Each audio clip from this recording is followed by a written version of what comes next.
ભુજમાં અમુક કચેરીઓમાં અધિકારીઓની હાજરી ખૂબ જ પાકી રહે છે। કચેરીઓને બદલે અન્ય જગ્યાએ વધુ હાજરી રહે છે। ગામડામાં અમુક જગ્યાએ શિક્ષકો પણ હાજર રહેતા નથી।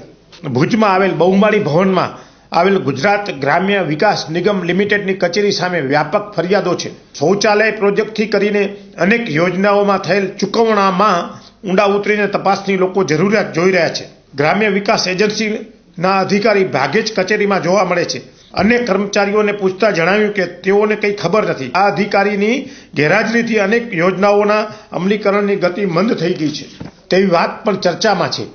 આ કચેરીમાં માહિતી અધિકાર હેઠળ માગવામાં આવેલ માહિતીઓ અરજદારને અપાતી નથી અથવા સમયસર આપવામાં આવતી નથી અને અરજદારને ફરજિયાત અપીલમાં જવાની ફરજ પડે છે। આ અધિકારીની હાજરી અંગે કર્મચારીઓ પણ જાણતા નથી। આ કચેરીની લોકબુક તેમાં થયેલ પ્રવાસની યથાર્થતા પણ તપાસ માગી લે છે। ટાઈમ્સ ઓફ કચ્છની ટીમ અત્યારે બહુમાળી ભવન આવેલી છે અને ખાસ કરીને જે ગ્રામ વિકાસ એજન્સી આવેલી છે જે ઉપર એની લોકોની ફરિયાદ એ હતી કે જેટલા પણ શૌચાલય ભુજ તાલુકામાં અને કચ્છ જિલ્લામાં બનેલા છે જે આમના અંડરમાં આવેલા છે એમાં મોટી રીતે ભ્રષ્ટાચાર થયેલો છે। કરોડો રૂપિયાનું કૌભાંડ થયેલું છે પણ જ્યારે અધિકારી શ્રી પરમાર સાહેબને વાત કરી ત્યારે એ મળતા જ નથી।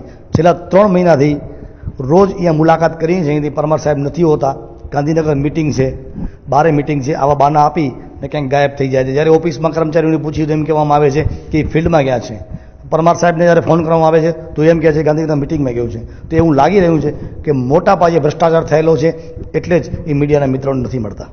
બહુમાળી ભવનમાં આવેલ આ કચેરી સામે વ્યાપક ફરિયાદો છે જેની તલસ્પર્શી તપાસની જરૂરત છે તેમ જાણકારોએ મત વ્યક્ત કર્યો હતો।